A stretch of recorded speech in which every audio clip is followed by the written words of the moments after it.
Eighth chapter, Part 3. Poole stamped on the flags on the corridor. "He must be buried here," he said, hearkening to the sound. "Or he may have fled," said Utterson, and he turned to examine the door in the by-street. It was locked, and lying nearby on the flags they found the key, already stained with rust.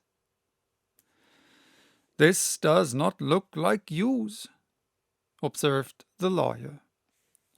"Use," echoed Poole. "Do you not see, sir? It is broken, as much as if a man had stamped on it." "Aye," continued Utterson, "and the fractures, too, are rusty." The two men looked at each other with a scare. "This is beyond me, Poole," said the lawyer. "Let us go back to the cabinet." They mounted the stair in silence, and still with an occasional awestruck glance at the dead body proceeded more thoroughly to examine the contents of the cabinet. At one table there were traces of chemical work, various measured heaps of some white salt being laid on glass saucers, as though for an experiment in which the unhappy man had been prevented. "That is the same drug that I was always bringing him," said Poole, and even as he spoke the kettle with a startling noise boiled over. This brought them to the fireside, where the easy-chair was drawn cosily up, and the tea-things stood ready to the sitter's elbow, the very sugar in the cup. There were several books on a shelf. One lay beside the tea-things open, and Utterson was amazed to find it a copy of a pious work for which Jekyll had several times expressed the great esteem, annotated in his own hand with startling blasphemies. Next, in the course of their review of the chamber, the searchers came to the cheval-glass, into whose depths they looked with an involuntary horror.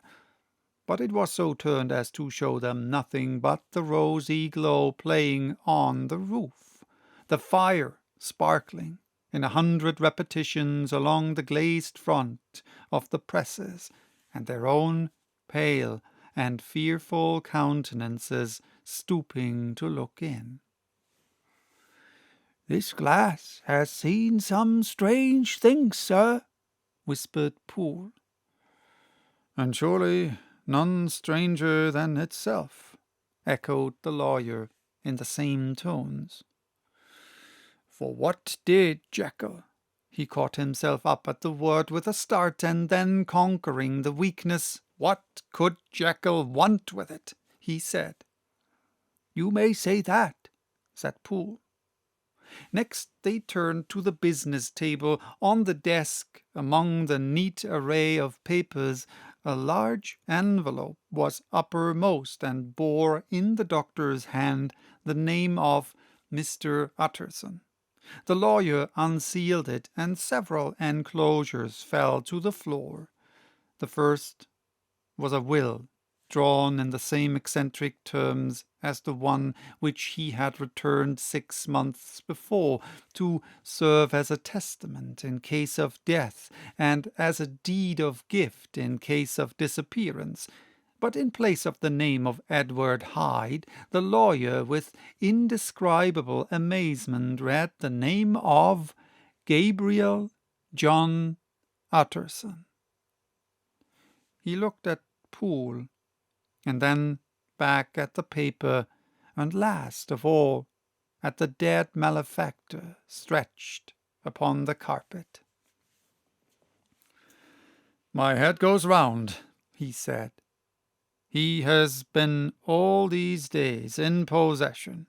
He had no cause to like me. He must have rage to see himself displaced, and he has not destroyed this document." He caught up the next paper. It was a brief note in the doctor's hand, and dated at the top. "Oh, Poole," the lawyer cried. "He was alive and here this day. He cannot have been disposed of in so short a space. He must be still alive. He must have fled. And then, why fled? And how? And in that case, can we venture to declare this suicide, or we must be careful?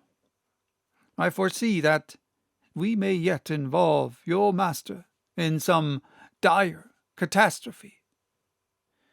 "Why don't you read it, sir?" asked Poole. "Because I fear," replied the lawyer solemnly. "God grant I have no cause for it." And with that he brought the paper to his eyes and read as follows: "My dear Utterson, when this shall fall into your hands, I shall have disappeared. Under what circumstances I have not the penetration to foresee, but my instinct, and all the circumstances of my nameless situation tell me that the end is sure and must be early. Go then, and first read the narrative which Lanyon warned me he was to place in your hands, and if you care to hear more, turn to the confession of your unworthy and unhappy friend, Henry Jekyll." "There was a third enclosure?" asked Utterson. "Here, sir," said Poole, and gave into his hands a considerable packet sealed in several places. The lawyer put it in his pocket. "I would say nothing of this paper. If your master has fled or is dead, we may at least save his credit. It is now 10. I must go home and read these documents in quiet, but I shall be back before midnight, when we shall send for the police."